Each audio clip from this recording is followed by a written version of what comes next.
parabenizo a igreja por esses 17 anos, por esta festa linda, as crianças. Que bela apresentação. Seja para a glória de Deus, os irmãos, muito bonito, viu? Todos encontraram? Quando o Senhor restaurou a sorte de Sião, ficamos como quem sonha. Então a nossa boca se encheu de riso e a nossa língua de júbilo. Então entre as nações se dizia: grandes coisas o Senhor tem feito por eles. De fato, grandes coisas o Senhor fez por nós, por isso estamos alegres. Restaura, Senhor, a nossa sorte, como as torrentes do Negueb. Os que com lágrimas semeia, com júbilo ceifarão.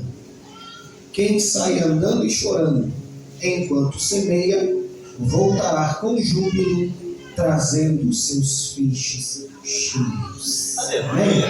Podemos assentar, você que ficou sobre seus pés.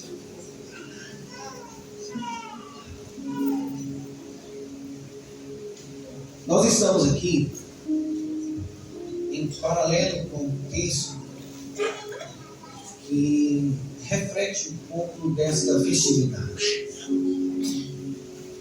porque sabemos que o Senhor tem feito grandes coisas, o Senhor tem ajudado essa gente, e eu quero aqui em rápidas palavras dizer para você que Deus tem uma palavra no seu coração. E juntamente com a palavra, eu quero no final orar por curas, porque eu creio que Jesus ainda cura. E eu sempre que vou ministrar, eu oro ao Senhor, para que Ele me dê um sinal de quando Ele vai operar com curas, e Ele me dê um sinal nessa noite. Então você veio aqui nessa noite, quem sabe você vai ser curado dessa enfermidade. Estamos aqui diante de um salmo muito conhecido de toda a igreja. Eu tenho certeza que todos conhecem o salmo de número 126. E toda vez que nós estamos diante de um salmo, nós precisamos entender que é um livro que foi escrito em formas poéticas, ou seja, é um livro de poesia. É um livro que contém doxologias, lamentações, queixas e cânticos. Cânticos estes que, por vez, pode ser um cântico de um salmista, por vez pode ser um cântico de um compositor, de um rei, de um profeta, mas também pode ser um cântico conhecido como Cântico dos Degraus. O Salmo 126 está inserido neste contexto, o Cântico da Peregrinação, que começa ali por volta do Salmo 120 e vai até o Salmo 134.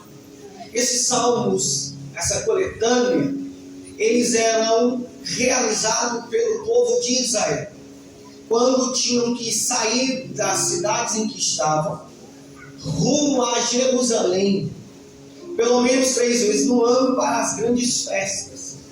Então, todas as vezes que eles saíam dos seus locais e peregrinavam para Jerusalém, eles iam cantando os cânticos conhecidos como Cântico da Procissão, Cântico dos Degraus, Cântico da Peregrinação. Estes cânticos, eles remetem uma história que o povo havia passado, vitórias que o Senhor havia lhes dado. Então, alegremente, eles iam peregrinando quilômetros, horas, dias, em um cântico congregacional, lembrando daquilo que o Senhor havia feito. Então, o Salmo de número 126, ele é um cântico que remete a uma história, a um período, e este período, ele traz muitas lições para nós, principalmente onde nós queremos falar sobre a geração que viu as proezas e as maravilhas do Senhor. E o Salmo 126, ele está inserido no contexto, lá por volta do ano de 560 antes de Cristo, em um tempo em que o reino de Judá estava sendo governado pelo rei Joaquim. E este rei, ele vai ter alguns profetas que da parte de Deus vai trazer algumas exortações para o povo. Então, quando eu olho o Salmo 126, eu preciso trazer à memória o período de Abacuque, um período na história em que o povo foi alertado por Deus, sofreu, mas também teve a vitória. Salmo de número 126 conta um período em que Judá estava passando por um tempo de apostasia, de idolatria, de leis afrouxas, de litígios, de contendas. Então, a Bíblia diz que um jovem por nome de Abacuque, alguém que vivia envolvido no tempo, na forma de cantor, alguém que muito provavelmente seria um sacerdote, alguém que muito provavelmente estaria inserido no culto levítico. Ele agora, vendo a situação do seu povo, por volta de 587 a 625, a Bíblia diz que então Abacuque se posiciona e vai levar ao Senhor alguns questionamentos. Observe que Abacuque tinha na sua essência a chamada de levita, a chamada sacerdotal. Quando nós lemos Abacuque, pastor Giovanni, a gente, pastor Wellington, não vai ver como alguns outros profetas que iniciam dizendo assim: então veio a palavra do Senhor a Jeremias, veio a palavra do Senhor a Ezequiel. Não, porque não é a palavra que veio a Abacuque, mas é Abacuque que se posiciona na condição de profeta para fazer um questionamento e uma oração ao Senhor. Abacuque é aquele que nós estamos orando para que o Senhor envie para as nossas igrejas. São pessoas que não se prendem às suas credenciais e à sua chamada, mas que diante da situação em que ele está presenciando, ele se coloca na posição de intercessor, na posição de profeta e diz: até quando, Senhor, eu clamarei pedindo ajuda ao Senhor e tu não me ouvirás? Abacuque agora começa a questionar ao Senhor. Então, no capítulo de número 1, a gente vê os questionamentos, os gritos de um profeta. Ele está vivendo uma situação tão triste que ele começa a gritar violência, e o Senhor não nos socorre. Eu grito, eu peço, eu clamo, e o Senhor não me ouve. Parece que eu estou orando para um Deus que tem olho, mas não vê, que tem boca, mas não fala, que tem mãos e pés, mas está estático. Até quando eu estou gritando opressão e o Senhor parece que está tolerando? Até quando eu grito destruição e a violência está me cercando? E quando a gente corre para o juízo, aqueles que são os juízes que poderiam julgar a nossa causa, a gente vê juízes corruptos, leis que estão sendo imparciais, a gente está vendo profetas que estão sendo corrompidos, sacerdotes que estão sendo corrompidos. A gente corre para o templo e não acha solução, a gente corre para os tribunais e a gente não vê socorro. Então só me resta clamar ao Senhor, e eu estou clamando violência, eu estou clamando litígios, eu estou gritando discórdias, mas a sua justiça nunca se manifesta. E ainda mais, Senhor, parece que os ímpios estão nos cercando e estão obtendo êxito entre nós. Até quando o Senhor vai tolerar estas coisas? O profeta agora está lamentando, o profeta agora está na posição de queixa ao Senhor, e a Bíblia diz que no primeiro momento o Senhor não responde. Deixa eu lhe dizer alguma coisa: tem momentos em nossa vida que a gente vai olhar para o nosso lado e a gente vai presenciar injustiças, a gente vai olhar para o outro lado e a gente vai presenciar discórdia, a gente vai procurar quem pode nos socorrer, a gente vai procurar quem pode interceder, mas essas pessoas estão além da nossa situação. Aí a gente vai para o nosso quarto da oração, e quando a gente chegar para orar, a gente vai ficar esperando uma resposta, e Deus vai se calar no primeiro momento. Por quê, pastor? Porque nem sempre a resposta que Deus tem para me dar é a resposta que eu quero ouvir. Tem muitas vezes que a gente corre para o quarto da oração, esperando que Deus vai nos dar uma palavra que o nosso coração já está inclinado a ouvir, mas Deus então vai agora responder ao profeta Abacuque. Só que a resposta de Deus não é a resposta que Abacuque quer. Então o que Deus diz para Abacuque? Corre, sobe para a torre da vigília, e lá você vai orar, Abacuque. Abacuque agora corre, sobe para a torre, e lá ele continua orando. E de repente o Senhor diz: Abacuque, você quer resposta? Eu vou lhe dar uma resposta. Olhe, contemple as nações e fiquem maravilhados e admirados, porque no tempo de vocês eu ainda realizo algumas obras e vocês não vão acreditar. Por quê? Porque Abacuque, você agora vai ouvir algumas coisas, e eu quero que você escreva em letras garrafais, em letras gigantes. Por quê? Porque todo mundo que passar, até mesmo correndo Abacuque, vai ser capaz de ler e entender o que vai acontecer. Por quê, Senhor?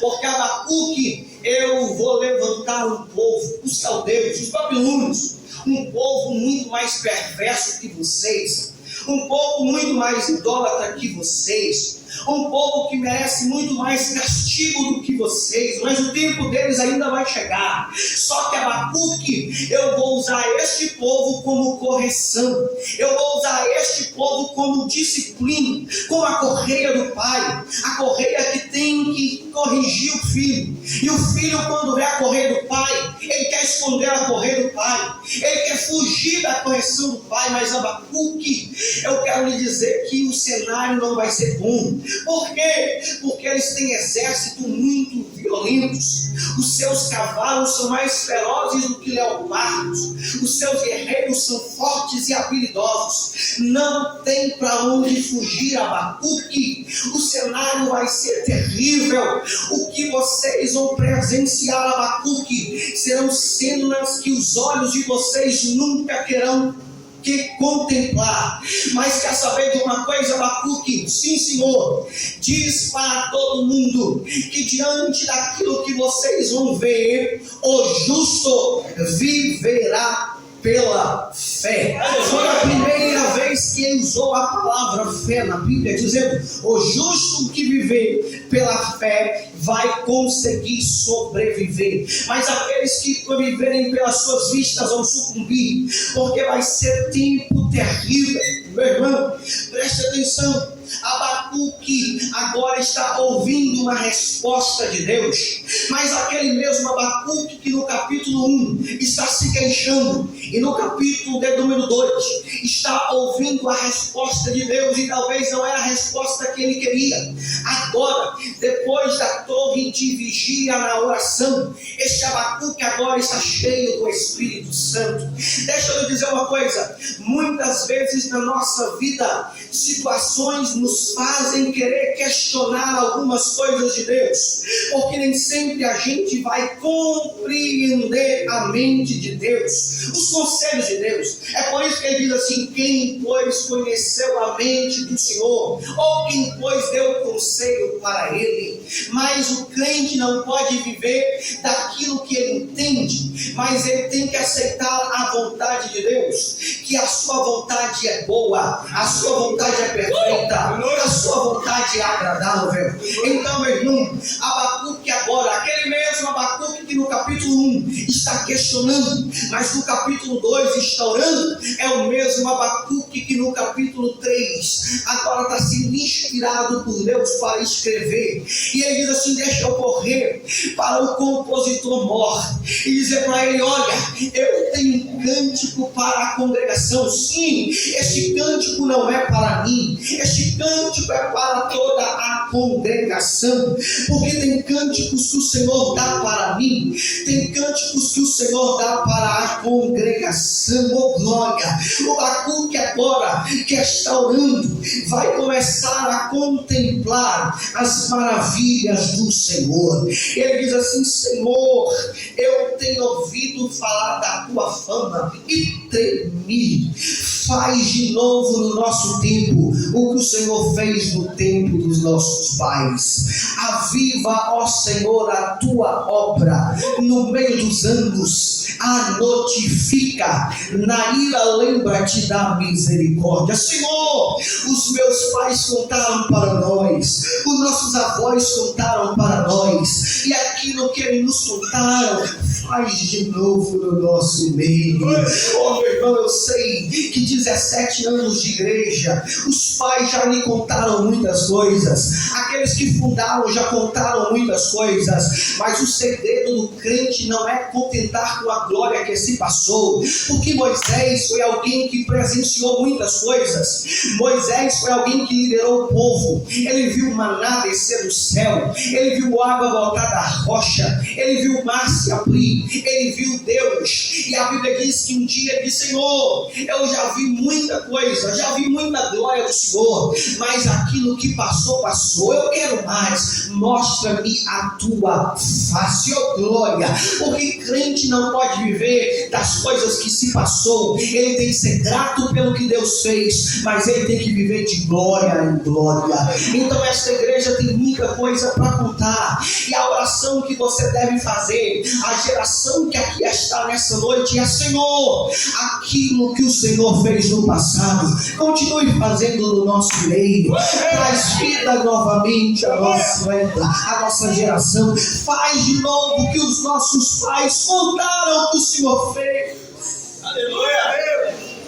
Aleluia! Aleluia!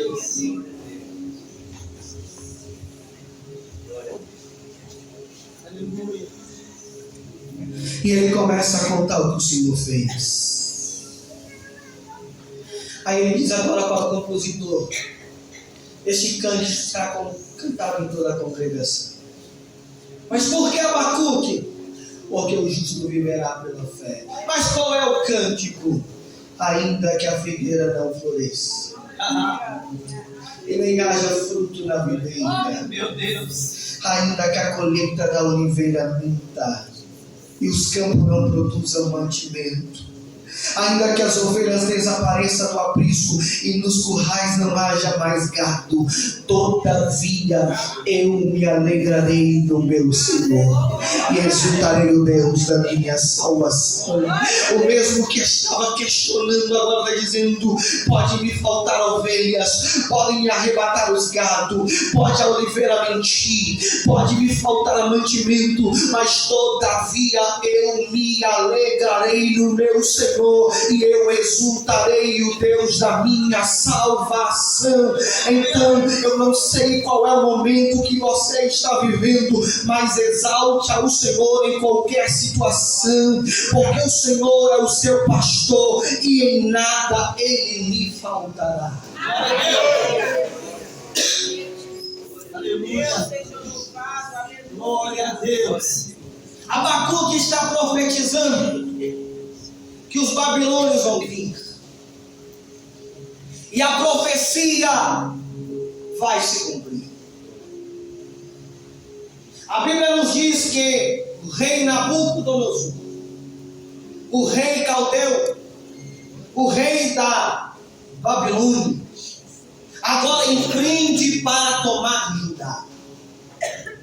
Joaquim, o rei de Judá, nada pode fazer para impedir.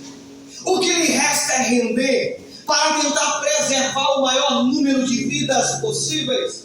E o que acontece? Soldados estão cercando, cavalos estão preparados para a batalha. E o que é que eles vão fazer? Vão ter que ceder, abrir os portões e se render. O terrível tempo de correção chegou. O tempo da disciplina chegou. O tempo de Deus tratar chegou. E não chegou tratando da melhor maneira possível. Chegou da pior maneira que alguém poderia esperar. Porque o rei agora invade Judá. Começa a queimar os muros e as portas. Começam a saquear os templos. Começam a roubar os utensílios. E começa a prender, a matar e levar cativo. O que é que Nabucodonosor tem? Ele tem uma estratégia militar. Ele diz assim: eu saqueei Judá e são todos rendidos. E como estrategista militar, eu preciso separar o povo em 3 tipos. Vocês vão aprisionar aqueles que estão debilitados, aqueles que estão fracos, e vão colocar nos calabouços e nas prisões. Aqueles que são fortes e virios para o trabalho pesado vão ser levados para a escravidão e vão habitar perto do rio Quebar. E aqueles que são os sábios e os entendidos do rei de Judá, vocês vão levar para a Babilônia, lá para o meu palácio, porque eu preciso aprender com este povo algumas coisas, e os sábios me serão úteis. Olha a inteligência de Nabucodonosor: os velhos e debilitados presos, os fortes escravos e os sábios subjugados comigo no palácio. Agora vai aquele povo caminhando para a Babilônia, sem esperança, lembrando das profecias dos profetas, tristes, cabisbaixos, para um período de cativeiro terrível. Talvez se lamentando, dizendo: por que não demos ouvidos aos profetas? Por que não nos arrependemos quando era tempo? Por que praticamos tais coisas que agora nós estamos sendo levados para o cativeiro? Os nossos pais estão presos, os nossos parentes serão escravos, estamos agora separados dos nossos entes queridos, e nós sabemos de uma coisa: esta geração aqui vai parecer escravo, esta geração aqui está fracassada, esta geração aqui está fracassada, está fardada a perecer naquele lugar hostil, naquele povo perverso, e nós não temos mais a esperança. Então o tempo da profecia se cumpriu, porque a palavra de Deus não volta vazia, ela sempre cumpre o propósito estabelecido por Deus. Aquele que fez a promessa também é fiel para cumprir. Aquele que fez a profecia também é fiel para cumprir. O tempo da disciplina chegou, e eu preciso dizer aqui para você, com toda a humildade, temor e tremor da parte de Deus: talvez você está passando um tempo que você não está compreendendo, mas fique tranquilo, é a correção de Deus. Talvez você está entrando em um lugar que você não queria estar, com um povo que você não queria estar, e muito pior ainda, sem mesmo entender e ainda questionar que aqueles que estão lhe fazendo tal coisa são muito pior do que você, fez muita coisa pior do que você. Mas isto é a disciplina de Deus, e Deus precisa corrigir, pois a Bíblia diz que Ele corrige aquele que Ele ama, e a correção do pai dói. Às vezes eu preciso gritar com meu filho de 3 anos, às vezes eu preciso levantar a vara da correção, e dói muito mais no pai do que no filho, e às vezes ele nem entende porque está apanhando, mas eu preciso dizer, você está sendo corrigido por isso, por aquilo. Talvez ele nem vai entender ainda, pela pequena idade que tem, mas um dia ele vai saber, a correção do meu pai foi útil para me tornar melhor. Então a correção de Deus tem um propósito.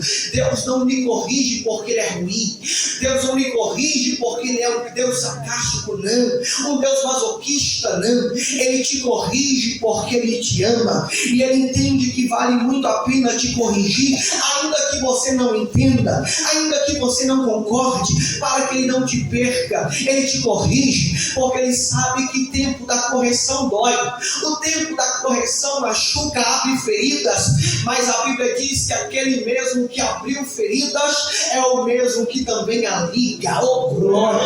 O mesmo Deus que corrige é o mesmo Deus que traz bálsamo. Eu estou pregando para crentes aqui que talvez por causa de algumas atitudes erradas, decisões erradas, estão sendo corrigidas por Deus, e Deus está trazendo alguém aqui nessa noite, um pequenininho, para dizer para você: fique calmo, não se desespera. O tempo da correção tem um tempo para começar, mas também tem um tempo para terminar. E quer saber o melhor ainda?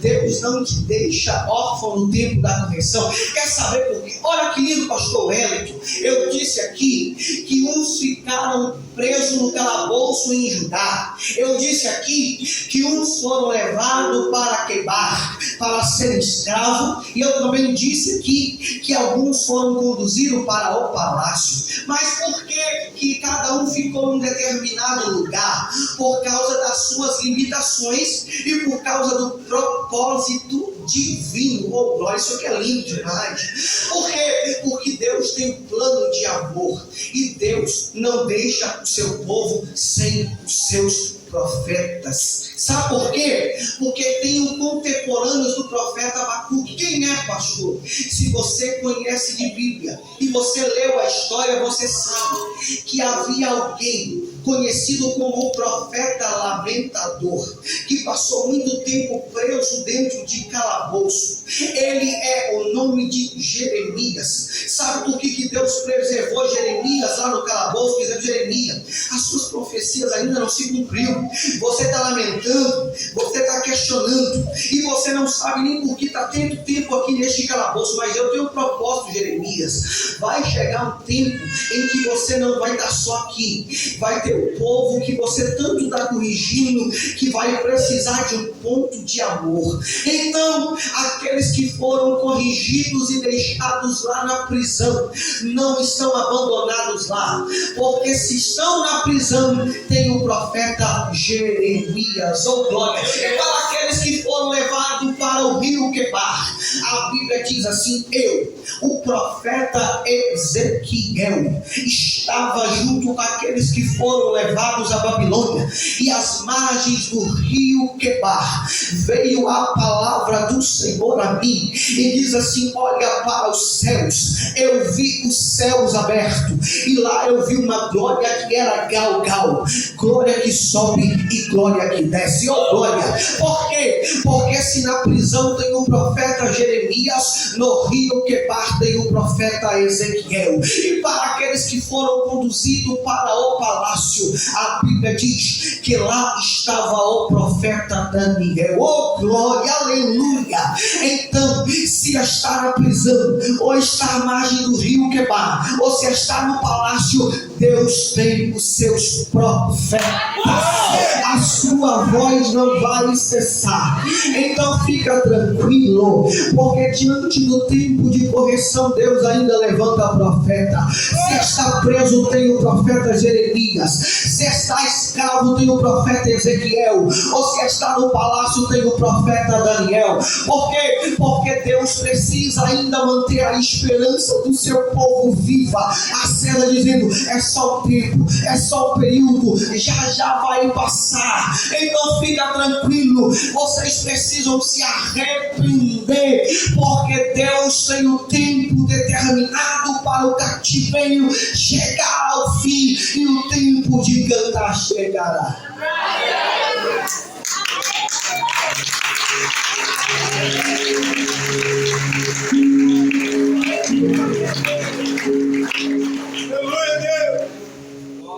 Olha que lindo. Aqueles velhos e debilitados, Giovanni, que poderiam esperar. Olha, agora todo mundo foi embora, nosso rei foi embora, os profetas foram embora. O que será de nós quando eles são lançados na prisão? Eles vão ver aqueles que um dia eles mandaram prender, profetas chorando, que estava recebendo com lágrimas, dizendo: eu tanto alertei a vocês, eu tanto chamei vocês para o arrependimento. Quantas vezes eu disse para o rei que ele estava andando errado e que o Senhor ia trazer correção, mas ninguém me ouviu. Mas vocês estão aqui e agora vão ter que me ouvir, porque a voz do Senhor ainda vai falar aqui dentro da prisão. Meu Deus. E para aqueles do palácio, alguém se decidiu não se contaminar com os manjares do rei. Por quê? Porque alguém foi profetizado, alguém foi escolhido para ser o profeta de Deus durante aquele período da Babilônia. Ele diz assim: como profeta do Senhor não posso me corromper, então nós não assentaremos na mesa do rei, nós não nos contaminaremos com manjares do rei, nós não nos curvaremos diante do rei, nós ainda seremos a voz de Deus. Mas por que eu estou dizendo isso? É porque diante de um cenário triste, comunidades que estão aí sendo muito mais ladrões do que pastores, porque nós entendemos errado. A gente entendeu o texto dizendo assim: Satanás veio para matar, roubar e destruir. É verdade, ele veio para matar, roubar e para destruir. Mas em João capítulo 10 não está dizendo de Satanás. João capítulo 10, a perícope hermenêutica é: eu sou o bom pastor, e o bom pastor dá a vida pelas ovelhas, e as ovelhas conhecem a minha voz e nunca hão de perecer. Mas ele também vai fazer o paralelo dizendo: assim como eu sou o bom pastor que dá a vida pelas suas ovelhas, existe entre vocês aqueles que não são pastores, antes são ladrões e salteadores, que não dão a vida pelas ovelhas, mas querem arrancar a vida das ovelhas. Então é verdade, você pode muitas vezes correr para um lugar pensando que lá tem uma voz profética de Deus que está pregando o verdadeiro evangelho, e se deparar com ladrões e salteadores, com homens mercenários, com igrejas que são apenas fraudes, que estão usando o evangelho para enriquecimento ilícito. Mas eu venho aqui da parte de Deus dizer para você, em meio a tudo isso, sacerdotes corrompidos, pastores ladrões, igrejas que são fajutas, existe igreja séria, existe pastores sérios, existem homens que ainda são os remanescentes que decidiram não se corromper e que ainda se colocam na posição de profeta e diz: eu estou aqui e daqui não arredo o pé, enquanto o Senhor quiser, eu ainda falo aquilo que o Senhor mandar. Meu Deus.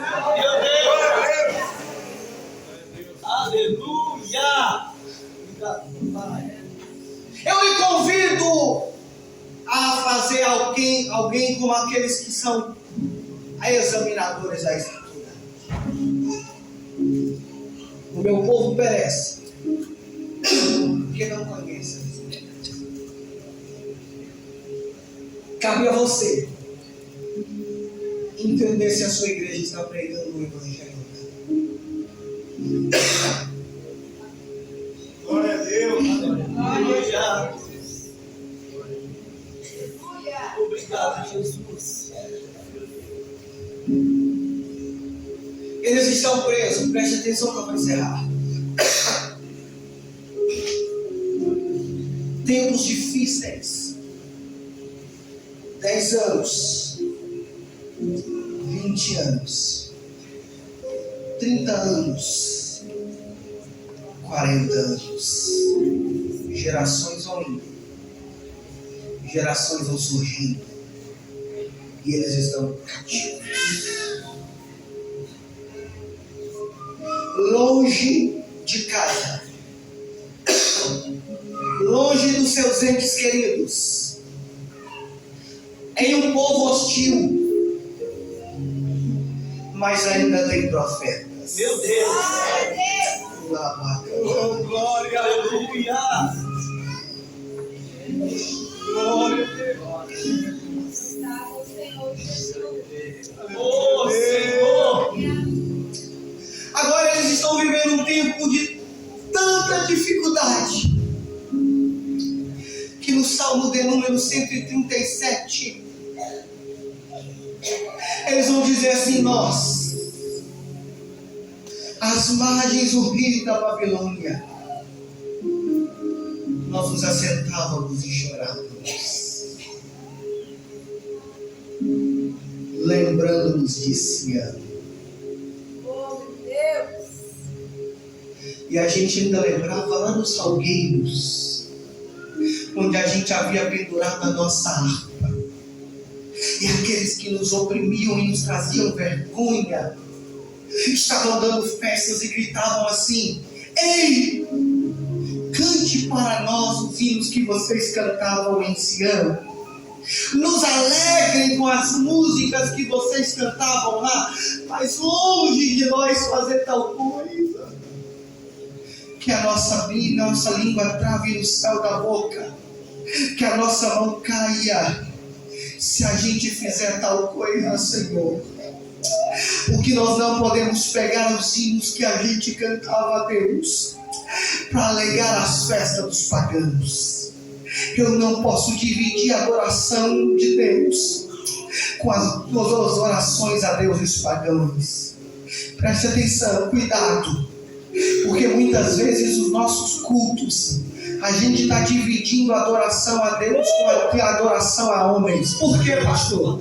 Porque os nossos hinos não estão sendo cristocêntricos, os nossos hinos estão sendo antropocêntricos. O homem pode, o homem tem, o homem consegue. Aqueles que te viram passar na prova não te ajudou, quando vê você na bênção vão ter que se arrepender. Estamos cultuando homens e não a Deus. Mas todo culto que não adora a Deus, todo evangelho que não humilha o homem e não exalta a Deus deve ser rejeitado.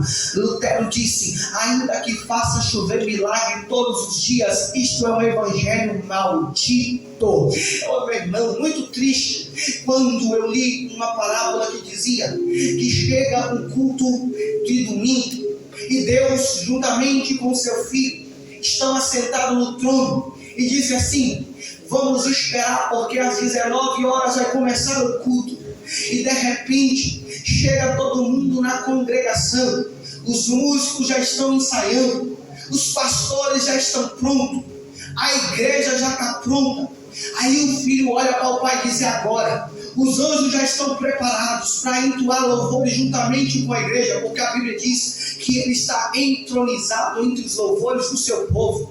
Aí das 7h15 já está cantando 2 hinos, das 17, 19h30 já está cantando 4 hinos. O filho olha para o pai e diz assim: daqui a pouco ainda vão adorar a gente.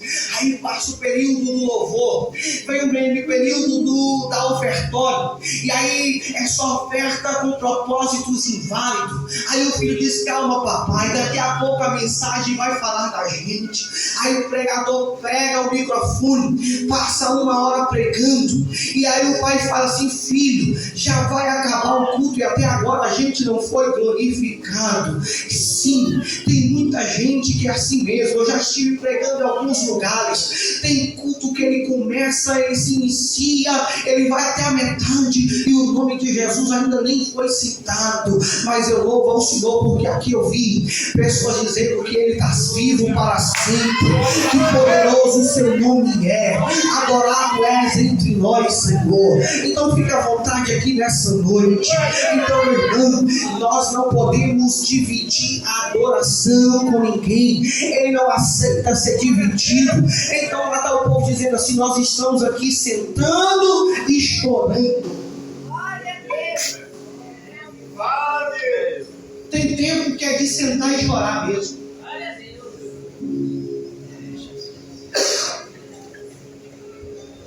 Tem momentos que você vai sentar e vai chorar. E quer saber de uma coisa? Tem momentos na sua sua vida que nem o choro você vai entender. E você vai orar e da sua boca nem palavra alguma vai sair. Talvez quem vai estar aqui em cima vai entender que você está embriagado ou está doido, como o profeta Eli. Mas eu preciso dizer para você que tem hora que o sacerdote não entende, o pastor não entende, o líder não entende, o seu esposo não entende, a sua esposa não entende. Mas a Bíblia diz que tem o Espírito Santo que intercede por nós com gemidos inexprimíveis. Sabe o que a Bíblia está dizendo? Quando eu entro no meu quarto e fecho a porta e oro em secreto, o Deus que me vê em secreto, na presença do Espírito, Ele entende a minha lágrima e Ele intercede por mim com gemidos inexprimíveis. Então tem um tempo em que você vai se assentar e vai chorar e vai trazer à memória aquele tempo. E talvez você está assim, está à beira de uma depressão, se é que já não entrou.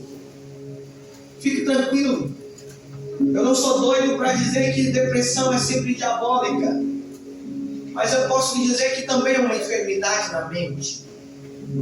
E talvez você já tenha gastado muito com psicólogos, com psicanalistas e tem pensado que não tem mais jeito para você. É porque você não entendeu o período. Sentar e chorar, lembrando dos discípulos. Há um tempo determinado para todas as coisas. Eles estão chorando, trazendo na sua memória o tempo que eles viviam sobre o comando de Deus. E eles haviam pendurado as harpas no salgueiro. Mas eu venho aqui para te dizer que vai chegar o momento que você vai ter que se levantar. Vai ter que se erguer, enxugar a lágrima, se levantar e dizer: acabou.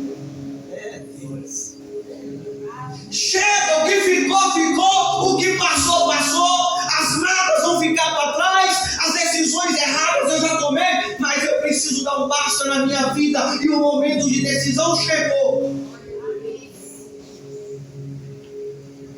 Por quê? Porque o tempo de cantar chegou.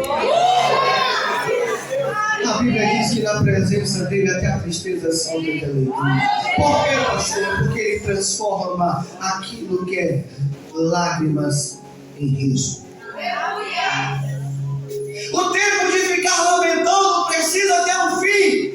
O tempo de luto tem um fim. Chegou hoje o tempo de se levantar deste tempo de lamento. Se posicione, meu querido, minha querida, agora.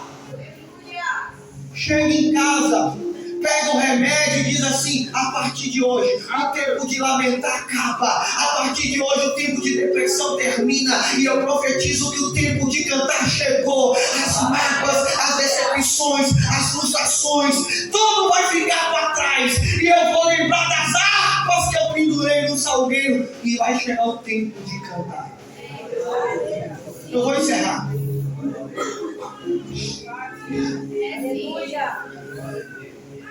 Aí, o Senhor pega o profeta que está no rio Quebar. O seu nome é Ezequiel.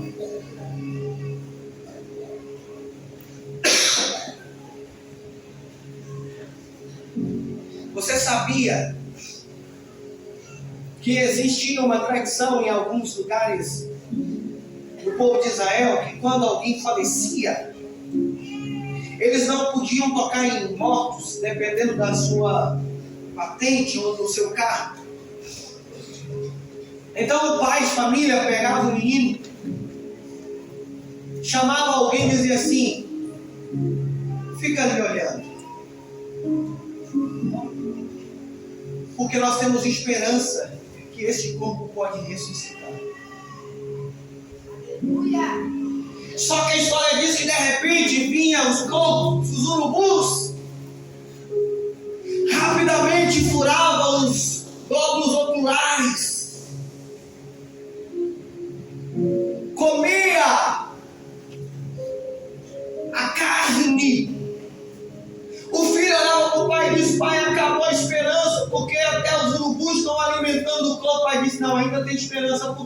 Porque enquanto tiver tutano, ainda tem esperança. No outro dia, o pai ia com o menino lá para ver se aquele corpo pudesse ressuscitar. E de repente, durante a noite, as hienas já tiveram ido lá. Já tinham ido lá. As hienas comiam tudo que os corpos deixavam. Os ossos que eram capazes de comer e não sobrava nada. O filho olhava para o pai e disse assim: acabou, papai. O pai disse: não, ela não comeu tutano, ainda tem tutano. Aí, tem uma ave chamada quebrantoço. Ela pegava tudo aquilo que sobrou, o crânio, o tutano que era muito duro. Ela carregava o tutano mais alto que ela pudesse e jogava para que ele se quebrasse, então ela comesse. E quando o pai olhava para o filho, disse: agora acabou. Não tem tutano, não tem ressurreição. E se não tem ressurreição, significa que nós ainda vamos permanecer cativos, vamos morrer. Só que existe alguém que está no rio Quebar, o profeta, que tem visto os céus abertos. E de repente ele diz assim: e veio a palavra do Senhor a Ezequiel. E ele me levou a um vale de ossos secos.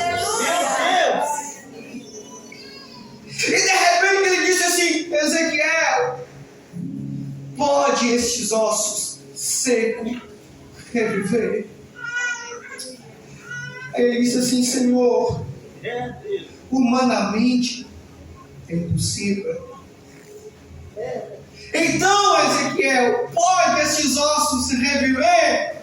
Senhor, segundo a tua palavra, pode. Então profetiza. A palavra de Deus se repetiu. Então profetiza. E de repente a Bíblia diz que naquela visão ele viu ossos com os ossos se juntaram, cabeças procurando o seu corpo, mãos procurando o seu corpo. E a Bíblia diz assim: e de repente um grande reboliço aconteceu. Ossos com os ossos se juntaram, obedecendo a voz de Deus. Aí a voz disse assim: então, Ezequiel, assim como esses ossos reviveu, volte e diz para o meu povo que o tempo de restauração chegou. Aleluia! Glória! Pede para eles pegarem a harpa que eles penduraram no salgueiro, porque o tempo de cantar chegou. Aleluia! Precisou Deus mandar alguém aqui nessa noite para dizer para você onde você pendurou a sua adoração. Qual foi o salgueiro que você pendurou seu cântico? Qual foi o salgueiro que você pendurou o seu agradecimento? Qual foi o salgueiro que você pendurou aquilo que você entregava diante do altar? Volte lá agora, pegue as harpas do salgueiro, porque o tempo de cantar chegou, o tempo da restauração chegou, o tempo de cativeiro findou. Você vai ouvir a voz de Deus dizendo: volte, volte, volte, volte. Pegue a harpa do salgueiro agora e volte a cantar, porque você não canta para aqueles que te oprimem, mas você vai cantar para aquele que te restaura. Aleluia! Pastor, estou sentindo a glória de Deus aqui, meu tempo já foi, e o Senhor ainda tem muito para fazer. Mas deixa eu correr. Aí a Bíblia diz que passa o tempo, o rei da Babilônia é destronado. O rei chamado Ciro derruba a Babilônia, assume o palácio e agora ele se assenta ao trono. Só que esse homem ele era muito inteligente e ele gostava muito de quando ele chegasse nos palácios diante de guerra, eles pegavam aqueles que liam as crônicas para ler as histórias de batalhas, de vitórias e fracassos daquele povo. E de repente, pastor Ébito, ele chama alguém e diz assim: traz os livros para mim aí. Aí a Bíblia diz que chega alguém e começa a ler. a história desse ano. E lá estava escrito assim: chegará um tempo em que um rei, por nome de Ciro, vai mandar que vocês retornem para Sião 200 anos antes. Quando alguém lê para isso para ele, opa! Quem é que profetizou isso? Era um homem chamado Isaías, há 200 anos. Como é que ele profetizou acerca de mim? O que é que está dizendo aqui, rei? Porque tem um povo que estava lá em Sião, que foi trazido aqui cativo. E eles estão aqui tem muitos anos, quase 70 anos que estão vivendo aqui nesse cativeiro. Eles estão presos, tem uns que morreram, tem uns que estão aqui no meio do nosso palácio. É mesmo? Então manda os arautos passar gritando: todos aqueles que quiserem voltar para Sião, podem voltar para Sião. O tempo de escravidão cessou. O rei determinou: todos que quiserem voltar, voltem para Sião. Aí nós vamos chegar no capítulo do número 126. Eu vou ler com você para encerrar.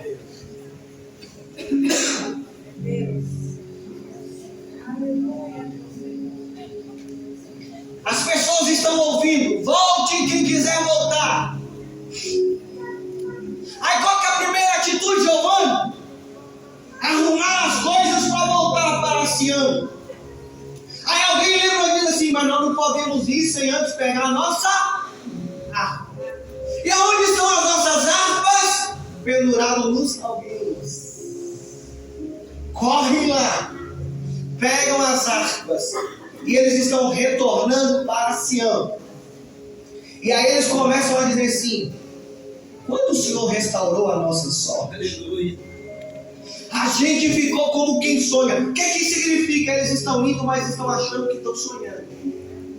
Aí alguém diz assim: se for um sonho, não me belisca, porque eu estou como quem sonha. Eu não estou acreditando que a nossa geração presenciou as proezas e maravilhas do Senhor prometeu. Aleluia! Se for um sonho, não me acorde, porque eu estava sentando e chorando. Eu estava vivendo um tempo de tantas amarguras e frustrações da minha vida, e era uma correção que parecia que não tem fim, e agora eu estou voltando. Eu estou vivendo um tempo de restauração, então não me acorde, eu não quero despertar este sonho. Aí ele diz assim: então quando o Senhor restaurou a nossa sorte, nós ficamos como quem está vivendo um sonho. Então a nossa boca se encheu de riso, ela gargalhada para todo lado. Sabe o que eu estou querendo profetizar para você nessa noite? Você vai viver um tempo de sorriso. Vai chegar na tua casa hoje e vai estar começando a rir, e os seus familiares não vão entender por que ele saiu daqui chorando e agora voltou sorrindo. Lá no teu trabalho, diante daquela perseguição, diante daquelas falácias, diante daquelas ciladas, você vai chegar sorrindo. Eles não vão entender como é que hoje ele saiu daqui chorando, depressivo, em crises de ansiedade, e agora voltou sorrindo. Eles não vão entender. Por quê? Vai ser sorriso para todo lado. Pastor Eto, eu quero profetizar aqui em nome de Jesus: você vai vivenciar crentes sorridentes. Prepara a sua boca, que vai ver se vai chegar o tempo de riso. Prepare hoje, porque eu profetizo em nome de Jesus o tempo de cantar. Ei, meu irmão, o tempo de sorrir chegou.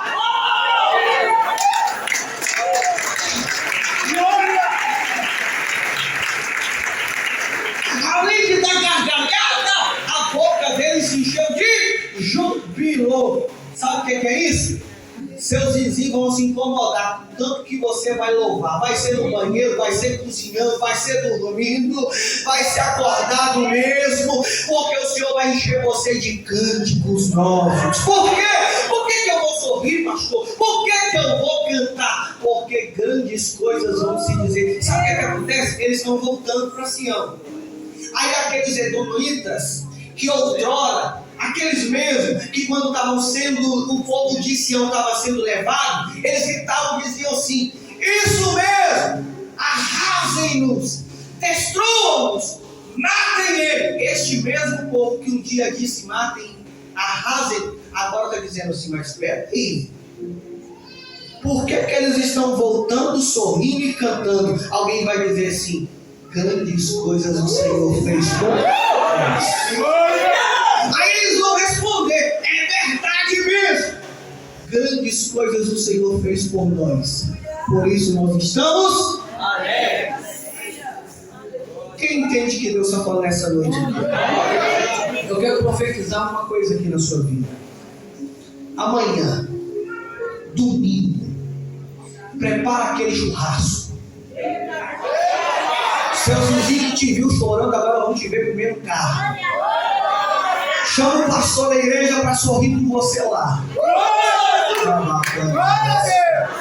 Aqueles que estavam vivenciando você diziam verdade, merece, está sofrendo, merece. Agora vai entender por que ele está sorrindo, está cantando. A casa dele agora que só estava vivendo em briga é som de glória para todo canto lado. Alguém vai dizer, é porque o Senhor fez maravilha no meio da casa dele. E você vai gritar para o seu vizinho, é verdade, grandes coisas o Senhor fez por mim. Então o tempo que me vê chorando nos cantos acabou. Tem churrasco hoje.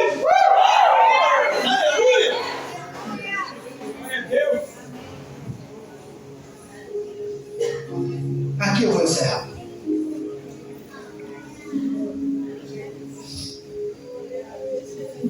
Aleluia, Deus. Escute isso aqui da parte de Deus. Chega de lamentar para quem não pode resolver o seu problema. Eu aprendi algo.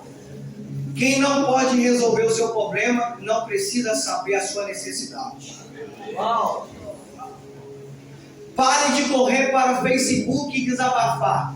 O Senhor nunca pediu isso. Nem monte ele pediu. Ele diz assim, entra no quarto, fecha a porta em quê? Secreto.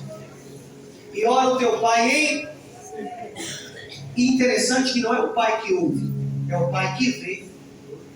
O pai que te vê, te responde. Tem pessoas aqui nessa noite que entraram aqui com quadro de depressão. Você está vivendo uma amargura na sua alma. E você chegou no ápice do sofrimento mental, que é desejar a morte.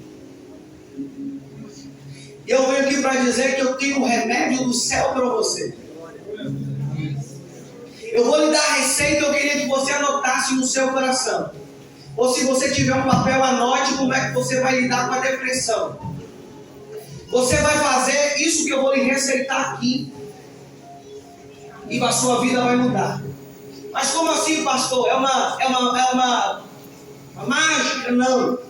É a mesma forma que o Senhor cuidou do profeta Elias. Você sabia que os quadros clínicos de Elias eram quadros de depressão? Ele se tranca numa caverna. Ele faz lamentações dizendo assim, mataram todos os seus profetas, só resta eu. Agora Jezabel quer me matar, eu não quero mais viver. Me mata. Aí o Senhor disse assim, você está enganado. Ainda tem 7.000 que não se dobraram diante de Baal. Aí o Senhor precisa tratar do profeta. O profeta agora não vai se enfadar nem autoajuda, coach, não. Gastar com tempo que não tem com psicólogo, não. O que é que ele vai fazer? O Senhor vai tratar do profeta com uma receita infalível. Você está aí trancado? Estou. Mas por que, Elias? Ah, porque eu só quero morrer, Senhor. Já sei o que é isso, você deve. Elias, vou mandar o povo te alimentar.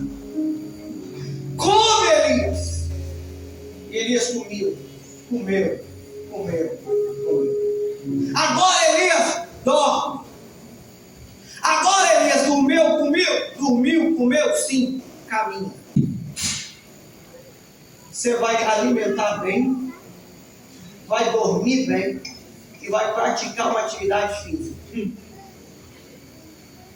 Mas por quê? Porque quando você comer bem, você vai ter sono bom. O sono, a Bíblia diz que o Senhor concede o sono a quem Ele ama, viu? Então fique tranquilo. O sono reparador quem dá é Deus. E você vai praticar atividade física, que é o tempo que você vai exercitar. Olha que interessante. Ele comia, a Bíblia diz que ele dormia, e com a comida que ele comia, ele caminhava quase 3 dias. Olha o tempo que esse profeta teve para refletir tudo que Deus fez na vida dele. Aí ao ponto de dizer, epa, eu não quero morrer coisa nenhuma, eu só acho que a morte é a solução, mas eu entendi que há uma solução melhor. Fique de pé comigo nessa noite, por gentileza.